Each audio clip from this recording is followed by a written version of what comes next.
All right.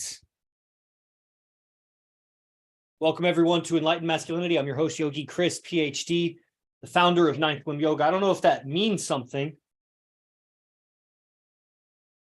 I'm getting messages while my stream is at 5. That's too bad. I'm streaming on Instagram too. So guys, girls, you're catching this recording on all the podcast platforms. Follow, share, subscribe if it does something for you. I think it will if you tune in, because I'm starting with what was my mindset back at 23. It's just that age, that number.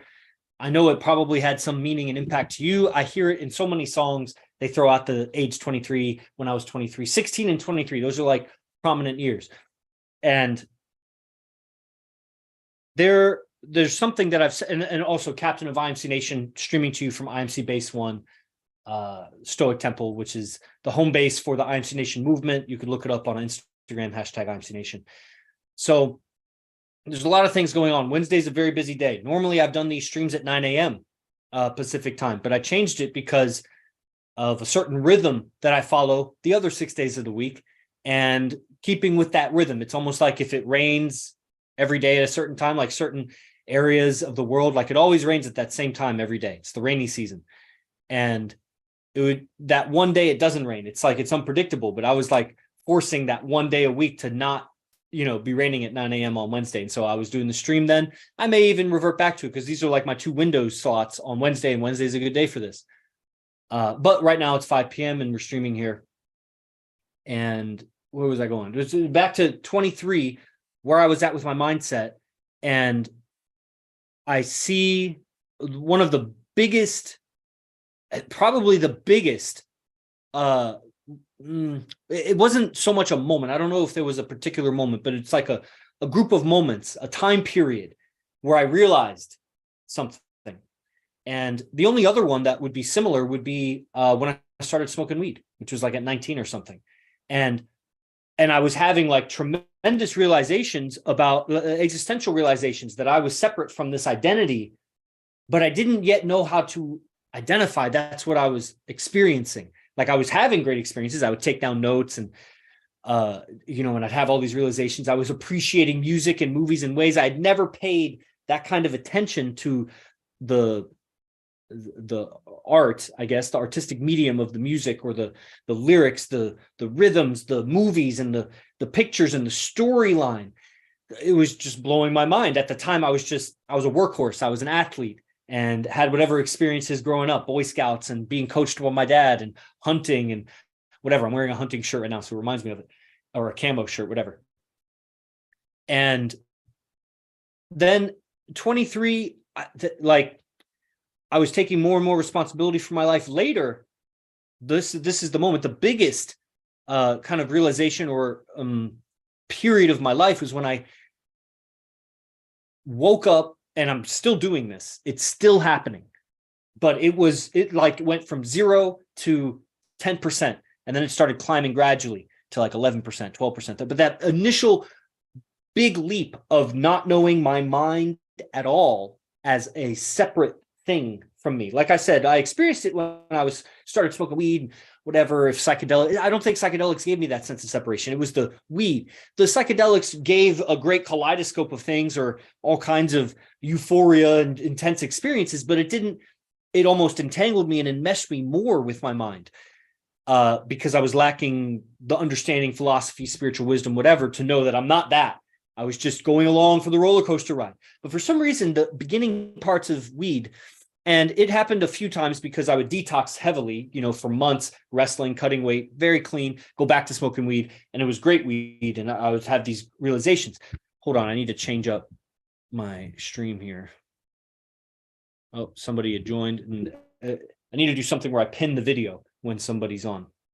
Okay, so later, probably around 25, 26, maybe 27, let's say 26.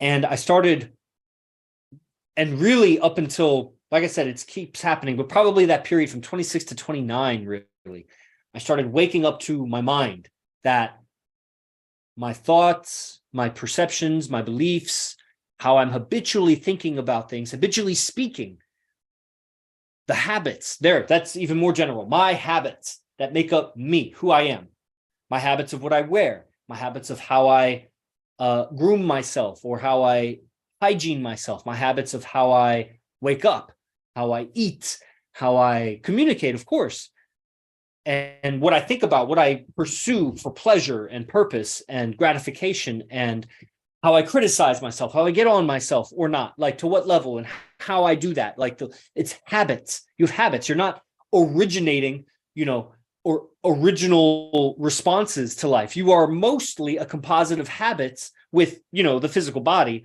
which later becomes a manifestation of your habits. You choose to drive fast, you're going to have some effects on your body. You choose to drink a lot of coffee, you're going to have some effects. What your choices will become manifest in your body. You choose to sit at a computer or hold bad posture a lot, and it's going to affect your skeleton. It's going to affect your muscle development, and reverse flow. It's going to affect your thinking, and that's going to affect your posture again. And it gets into this feedback. And that's the point of habits. If you have bad habits, it feeds back negative feedback. If you have good habits, it feeds back positive feedback. So that fuels your life. We all have mixtures of some good habits and bad habits, or I mix them up, good habits, bad habits. And, that's the personal development journey, is removing those bad habits, destructive habits, and replacing them. You can't just remove and leave a vacuum. You replace it with good habits. And good, it may be relative. There is definitely an ethical good and bad. But what's good for you in your life, that's going to be so contextual. Like, do you quit school and get the job, or do you, I don't know how the saying goes, just tough it out and finish school because it's going to give you some advantage. Like, there's some decision, what's good for you. And you is not a static you. It's not the history of you. You're creating it. And so let you be guided by your vision, where you want to go. And so what's good becomes what's good for your vision. And then, of course, you may not be accurately assessing what's good for your vision. You have a vision, you think it's good, you have perceptions about what's good. That's also built on your habits of thinking and everything. But this is where like a teacher or a senior, someone that can lead the way, that they are closer to the example of what you want in life. And they, if you trust them, if they've earned your trust, whatever, they have the ability to guide you more efficiently towards that vision instead of you just trying to figure it out. If someone else has figured it out, you'll get further, faster, longer if you learn from someone that's already invented the wheel. You know what I mean? So I was waking up to my mind 26 to 29, and that was quite a thing. I look back now and it's so unfamiliar. I almost don't even remember it. But when I was thinking about doing this stream, and I'm thinking, I could give current innovations of what I do. So many of my innovations are handed down by teachers. I'm still learning, primarily from my teacher, AZD, who I live with. And I morph them, I'm sure, to fit myself, my context, my life. Obviously, how I talk, how I put the words together, that's going to be a reflection of me. But the philosophies, the principles that I go off of that I think are right. I also have a stack of books and a bigger stack of books, but the ones I'm currently reading, it's like 7 or 8 books that I read a little bit each day of each of these books, or most of them. On some days I get to all of them. And it pushes me forward. And I think you should know about the technology that I'm studying. Technology of the mind, the philosophy. If you see me massaging my wrist, it was jujitsu today. And so I'm just like decompressing it. And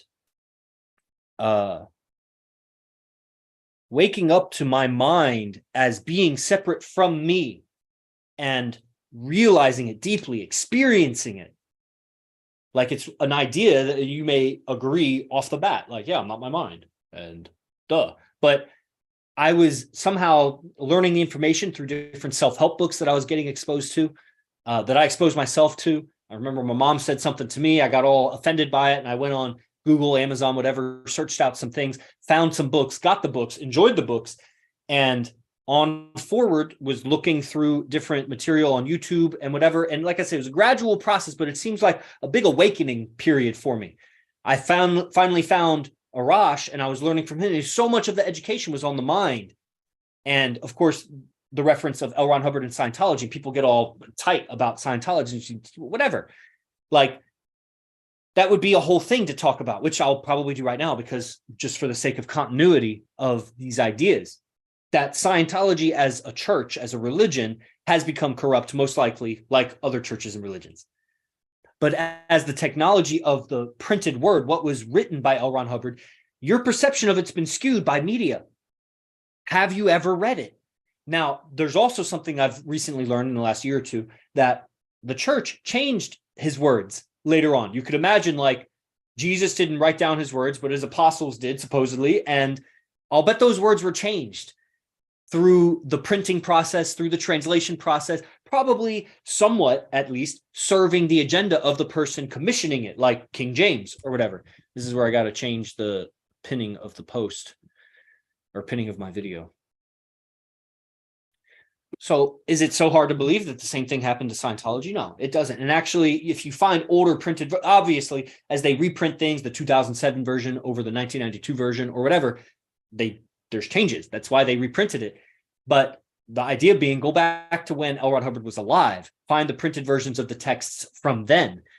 And so I can say without a doubt that the readings have changed me, and I have read and reread and read multiple times. The understanding of the mind and how communication works, it spells it out on such a precise level, which is why it's difficult for a lot of people to read, and for me.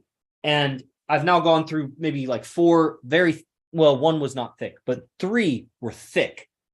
And I've gone through them multiple, and I'm still going through one of them, which is advanced. I don't even need to give it the titles. But I think if you start anywhere that's accessible to you, it'll make sense. And even though they may have changed some words, or I don't know where they changed it, the idea is you'll see for yourself that there's nothing like brainwashy, culty about it. There, if you go to the most extreme ideas that are most advanced and reserved for the most advanced, there'll be some things that are going to be weird.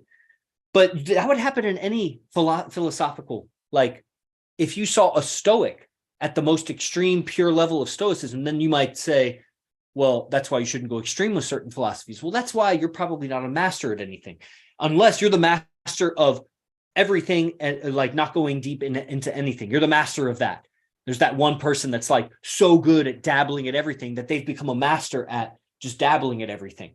But that's, a lot of people I think are trying to fit into that category because they really just don't want to sincerely commit to something.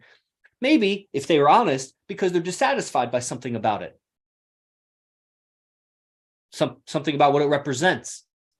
But there's obstacles. There's obstacles along the way in any path. So it's not going to be comfortable the whole way. There's going to be, and in this path of personal development and self-awareness, mental awareness, there's mental obstacles. Nothing physical is happening, and yet you're hurting inside, or you're sick, or something makes you sick to your stomach, or you just have resistance to some idea or way of being or way of talking that to stay more comfortable, you just avoid the whole school of thought because you don't want to confront that situation.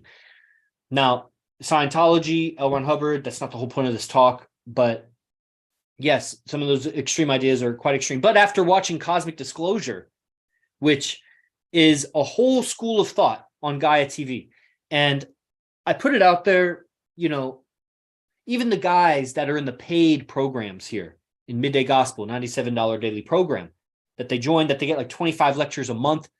It's about an hour and 15 minutes each lecture. Extremely powerful. There's Q&A. Oh, man. And there's just so much advanced mindset. It's just all there. The personality and the beingness of alpha behavior that organizes the women around you, which is actually something I was going to get to, but I don't know if I'll have time today. This analogy that will help people with multiple relationships, even single relationships. I mean, it's just you won't see it as well in a monogamous or a one-on-one situation because it's difficult to have contrast. You don't have volume unless you have 3 dimensions. With 2D space, it's hard to see. So that third person in the dynamic gives it more volume, and a fourth gives it really 3 points give you a plane, 4 points give you space. 1 point is just you by yourself. It's dimensionless. You and another person, you have a line. You and 2 other people, you have a plane of existence. You and 3 other people have a volume. Now you have space and you can work this stuff. Adding more points beyond that doesn't add another dimension. You have 5 points, it's still a volume. 6 points is still a volume. That's why I've always said 3 is the magic number. Or 4, it'd be you and 3 girls. But that's a whole other thing. And that was actually pretty cool how I just came up with that. Or drew that parallel from literally from geometry class to evolutionary psychology and relationships. So the girl, what was I saying? Realizing the mind, L. Ron Hubbard, and then I was saying something else. Stoicism, Michael Singer. Anyway, I was this period of time where I was waking up to my mind, and it was like, wow. And I used to say this, I would say, I guess this happened at 27 because that's when I started saying it. I was like, at 27, I woke up to the fact that I had not been living my life. I woke up to the fact that my life was not mine. I woke up to the fact that my mind was not mine. Even though I had made so many decisions, been through school. I mean, I was a PhD student candidate. There's a slight difference in the definition, but I was working on my PhD at the time. I forget which one I was at that time. But I already had a master's degree in engineering, a bachelor's degree in engineering, very accomplished in wrestling at that time, was an incredible guitar player, just amateur, was growing weed for myself at, wherever I was. And whatever, had a bunch of other experiences. And yet, and so many choices in those experiences. And yet I just felt like, and I'd already had plenty of psychedelic and weed experiences. It wasn't that made this realization for me. It was the philosophy and reading things, the processing of the words and comprehending of the words and the grammar of what I would read. This philosophy would cause my mind to kind of reflect on itself, or it would cause me to have some separation. Combining this with yoga, right? I'm doing a lot of yoga, great, clean, intense yoga that was exhausting my energy reserves, this kind of latent energy in me. And I was really thoroughly practicing Shavasana, which is the relaxation at the end. So I was naturally having these moments of separation from my identity as I would drift apart from my mind, but consciously. Like people kind of do that when they sleep, but when they sleep, they're still stuck to their mind. I was staying awake, not because I wasn't trying to sleep. I was just laying there in Shavasana, just relaxing, eyes closed, maybe earplugs in, dark, whatever. And so I would be alert, but my body would be kind of lethargic or not lethargic. It starts with a C. I forget the word, but I was kind of numb, right? Tired, muscles tired, bones, everything. And staying alert though, but my body so calming down and not needing to move because I had stretched out all the tension. So I wasn't having like little twitches or being uncomfortable. I could stay for 10 or 15 minutes and I would have these separation moments and then reading the philosophy and making it make sense. And wow, it was so big for me. Like, and I know that's the condition that a lot of people are in when they come to the show. That's why I was going back to it because, starting with present time, me at 36 and what I'm working on now, what I'm thinking about now, what I'm reading about now is I'm not looking to like talk down on anybody, but there is a path to walk to get there where it makes sense. I can't just be talking about I can talk about maybe some of the great effects. Like, look, I built a bridge because this new physics I have mastered, or I built a rocket ship based on this theoretical physics. See the magic. Instead of teaching the theoretical physics, just show the product. The product is me and my delivery, my artistry in the delivery, how well you receive it. Like you judge the character here. You judge if it's, that's the product. But I'm telling you on the information.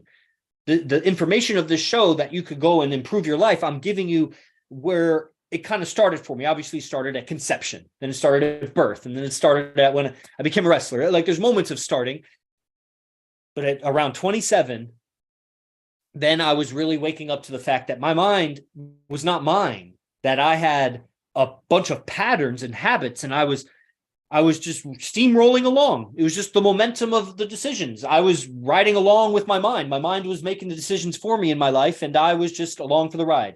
And maybe occasionally getting moments of separation that I could appreciate and enjoy the pleasure of, like here I am or whatever, but not really thinking in those moments of separation that my mind is fucking with me. My mind is just taking me for the ride that it's been going on, how I respond to life, my moods, my appetites, and at some point I'm gaining this realization that I have some control over this. I'm just not exerting any. It's like the old story that one of my yoga teachers, David, told me was the journey of life is kind of like a blind. What was it? Yes, I believe it was a blind body. Like if you had two bodies, you had a body that was blind, couldn't see, and you had another body that was lame, like couldn't move. And they were both starving. This is your journey of life. You're hungry for something. You want something. And you have two parts of you. You have this blind part of you and this lame part of you. And to get anywhere, you need them to work together. So somehow the lame version of you talks to the blind version of you and says, hey, if you pick me up and take me with you, I'll look for you and tell you where to go. And I'll tell you to avoid those rocks and, not trip up and, not hurt yourself. I'll guide you so that we can both survive. I'll guide you to water. I'll guide you to food, whatever. Well, the body may, or the blind body may be like, no, and then go on its own way. Or the lame body may not be aware of this communication that needs to happen. So the blind body's wandering around based on pleasure and pain, and the lame body is not in communication with the blind body. This is like your soul and your mind. Your mind is actually the blind body because it's blind of where is it going. It's blind of this existential separation that you have, your existence. You are not your mind. You are this lame body that can't move. Your soul can't do shit except control your mind. But you're not exerting that. And when you do that and you work together, mind and soul, spirit, whatever, then you start getting somewhere, really getting somewhere. Because the body, you could do figure eights for infinity and, you could walk 1,000,000 trillion miles, but never get anywhere. But if you walk a mile towards what, you may not have to go that far. And if it is far, you'll get there faster if it's a straight line. instead of just roaming around with your trying to feel your way there. That's what the body's doing, is just feeling. And the body is the mind, right? It's part of the mind. So waking up to my mind, this separation, and then onwards, obviously the importance of yoga, the importance of being able to relax and separate from the mind so that you can see it. Different meditation processes. Like I said, I keep chipping away at it. I don't know what percentage. I give an arbitrary percentage, like 10%, 11% self-aware or whatever. I'm getting more and more aware, and new levels bring new devils. So as you get more comfortable and able to handle life at whatever level you're at, your occupation, your level of relationships, how intense it is with your parents and family, or maybe you've cut them off or whatever, with relationships, with friends, clients, all that stuff. New levels, when you get comfortable there,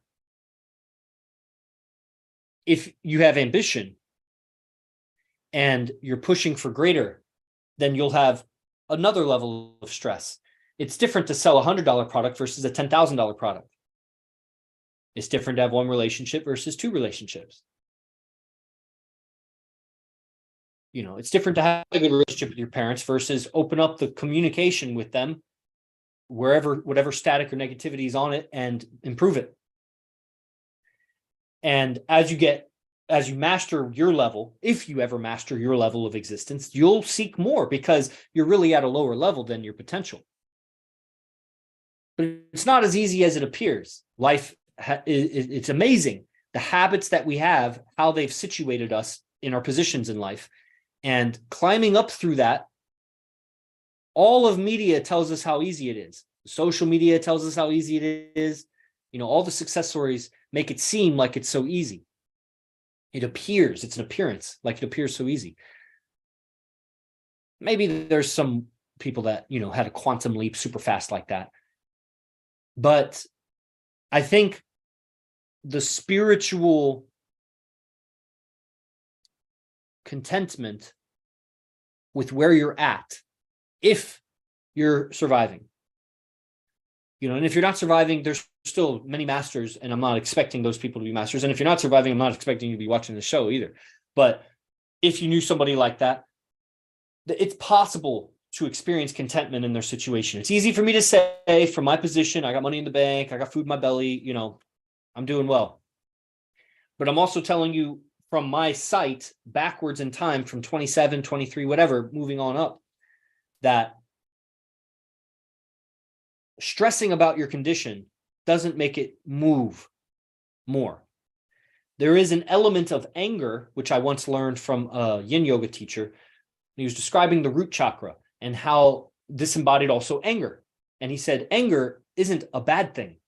Like we think violence is bad, and but initiating force on people, but anger is, and this is just how I described it. I'm not saying it's the right way, but it's a way of thinking about it that I have used, that it's helped me, is that anger is when you're dissatisfied with the condition and the energy that makes you change it, right? So be aware of angry communication, passive aggressiveness, violence. Like, that's not what I'm saying, but a dissatisfaction with the situation and that impulse and energy to change it. He was described, especially with regard to your survival conditions. When you're thinking about job or really everything, like your relationship is a survival decision, because that's going to be a big decision for your survival. And, anger, that energy that will help you change that situation. And you need some awareness of what's in your control, not in your control. It's not in your control how the other person behaves. It is in your control what you say to them to try to influence them. You know what I mean? And that's where the channeling of the anger, it's not anger communication that you want to do that, because that's animal, that's base, and that, survival of the angriest kind of thing. You want your philosophy, your ideas to transfer to help the person or change them or whatever. So moving forward, yoga, relaxing, waking up to the mind, those kinds of processes. And what it was for me was the language and describing the mind, that you're having a mind in various ways, being able to see yourself differently, to see your situation, even like right now where you are, from the outside, to see that from the outside while you're in interactions and while you're alone, to see your language come up before. Now, maybe you can do this before you're 23 or 27. Maybe it happens when you're 40. Maybe it happened when you're 4. But to see your language bubble up before you say it.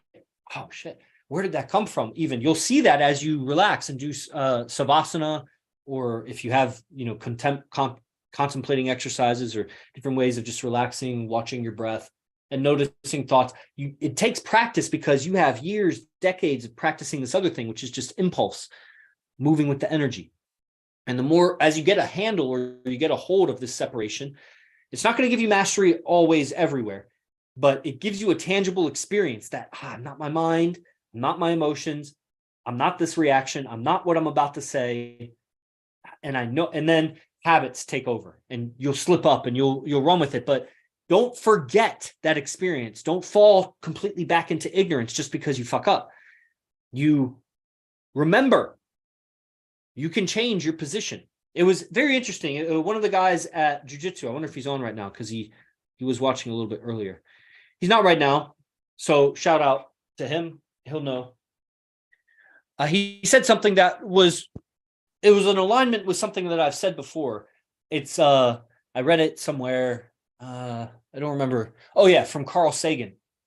And something like the circumference of the circle, this ratio of, or whatever, this algebra of the diameter times pi, or the ratio of the circumference of a pure circle to the diameter is pi. And that creates this constant. It's a constant number. No matter how big or small the circle, the ratio of the circumference to the diameter is this ratio pi. That's the geometry.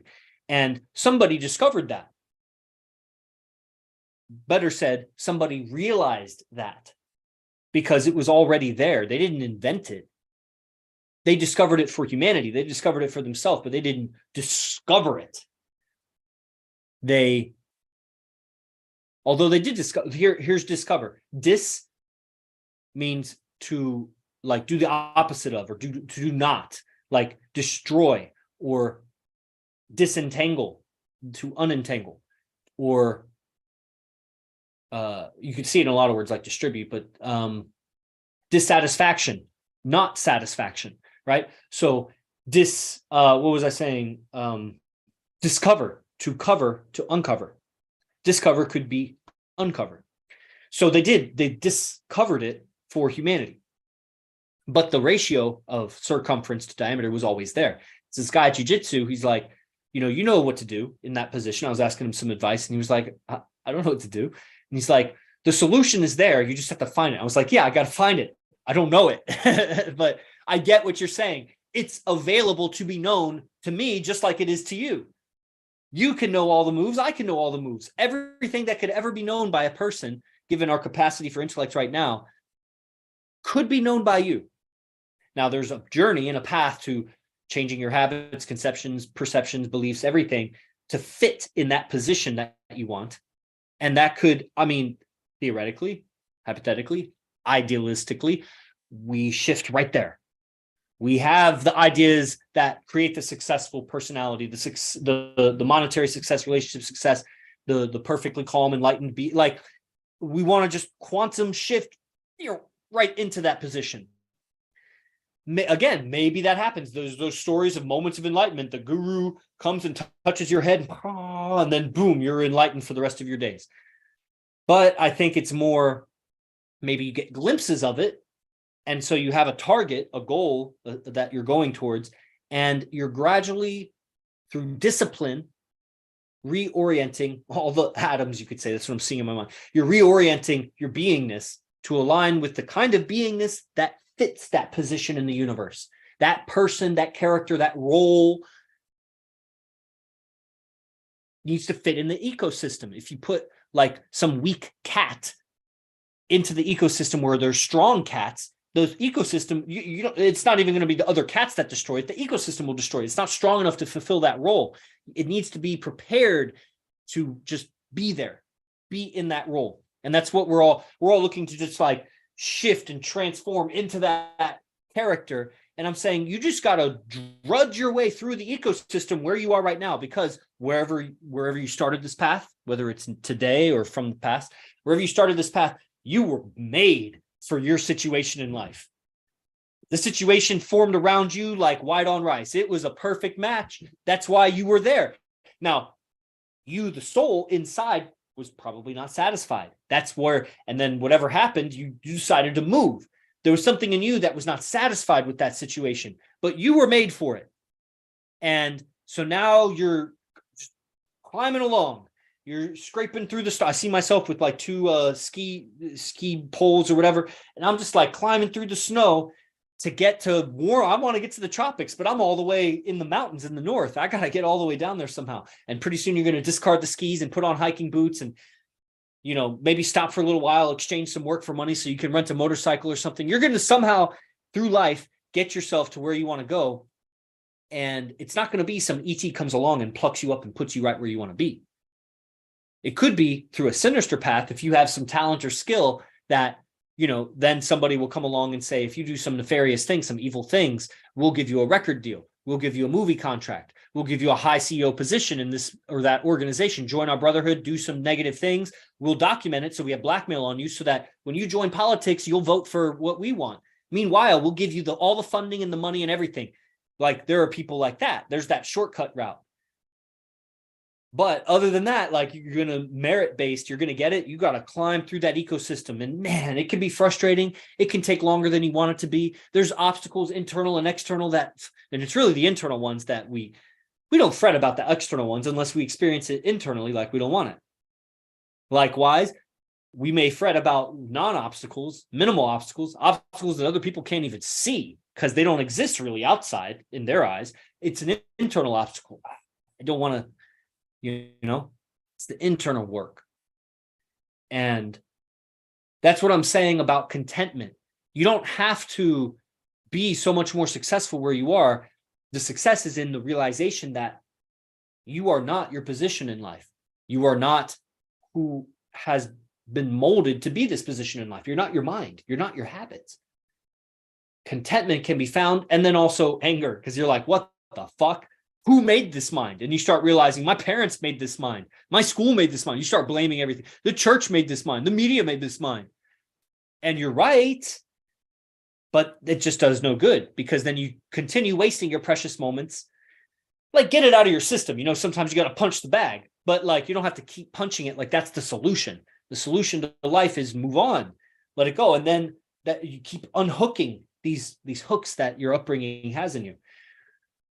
And that's the path, you know, that's what we're doing. And that's where the literature helps. That's where spiritual literature, ethics, stoicism, evolutionary psychology, because you could master Michael Singer's tech of surrender experiment.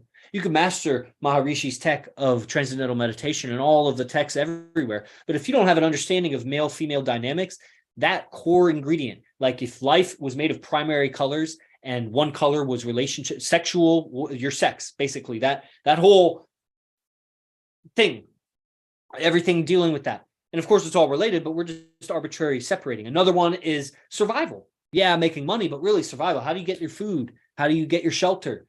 What are your emotions through the day? And then this other thing, this spiritual contentment that, hey, if you got all, you know, how you want your mating to go, if you got all how you want your survival to go, but you're just doing those two and you don't realize this separation, you're just going to live and die. And chances are life isn't going to be peachy for you. You just may not exert the control over it that you could if you were separate from your mind. So that spiritual color, there's these three primary colors. And if you don't have knowledge of evolutionary psychology, that's like you're missing a whole color. You're colorblind. On that color, you're gray, where you're just barely tuning in a little shade of it, but it's so gray, dull.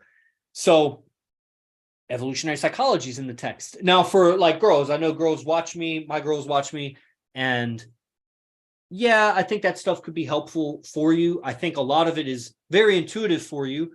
You just haven't codified. I guess it's intuitive for guys too. When you read it, you're like, that makes sense. It just wasn't spelled out for you like that. You could read it if you have an interest in it. I think learning it from me is the best way for you because one, I think you're going to be hella bored. You're not a scientist like me reading through it all. But also contextualizing it for you, making it make sense for you. I think there's a lot in there that would be somewhat disturbing, largely because of how you as a female are raised on this planet.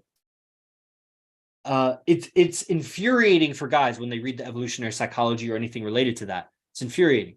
For girls, I think it's disturbing. It's not that it's disturbing for guys. It's that we get so fucking angry at all these different mating agendas on Earth, and I've experienced this and that, and that's what that, and these statistics or whatever. You're like, that's the truth, and I was manipulated to believe it was different. We get real angry. Girls are like, it's just disturbing, and that's probably just because of their sexual experiences. And when you read into that and you're like, it just makes them remember all that shit. And I don't think that's necessary. Not all at once like that. And just to get that information, you get it from your man. And if you don't have a man, then hit me up. And if you don't want to hit me up, then I don't know what to do. Then read it, I guess. So those texts, Buddhism, that's again spiritual texts, and that's most of the text right now. Yoga text would be in that. Okay. And then there's quality, you could read probably garbage ethics or garbage spirituality or whatever. Maybe some new age stoicism by some cheeseball, powder puff, snowflake, paper tiger, but that might not be the same as the hardcore ancient stoicism. You know what I mean? So that is what I've learned since 23, waking up from your mind, replacing your habits, getting into a disciplined schedule. I have a ladies' Telegram group that I'll be posting more and more on that. And so that the ladies can improve their condition, because I need you to improve your condition. I was training with jiu-jitsu today. And one of the guys really not good. And I showed him a bunch of stuff real easy. And I barely know anything about jiu-jitsu, but I know things about leverage and hand position and whatever. And we were doing some things that were very wrestling related. And I was showing him some things and he was so grateful. Like he said it so many times, probably half a dozen times. Thanks for that. Thanks for showing me that. Thanks for making me better, this or that. I think the second to last or the last time I said, yeah, it's no problem, man. I need a better drilling partner. Just making sure he's aware that it's not this like altruism that I'm just helping him to help him. I need a partner that's going to drill with me better, so I get better. And so it's in my interest that the people around me get better. And the more you're around me, the better you get. And if you're into getting better, the more around me you are, you value this. And if you don't, then I don't know if you think you're getting better with me. And if you are, then just recognize that. And there's a final point I was going to say. The literature. The disciplines. I'd given the ladies group. The guys, we have Midday Gospel. We have the IMC Nation Telegram group. And, as you're watching this, you should get in contact. The links are available. And don't hesitate. If you got this far through the episode, I just don't know what you're doing with your life if you're not, getting involved, because this is just a reflection of what's available in the movement, being involved with the guys, seeing so many other guys and hearing their stories about things, and then learning from AZD. I mean, this is, what the guys should do, because if the planet is going to change, if we're going to save the planet, really, there's a lot of different tech, like I said, cosmic disclosure and all these different teachers I've mentioned in books and whatever. But putting it all together and in application and cohesively and cooperatively with other men is what's going to transform the planet.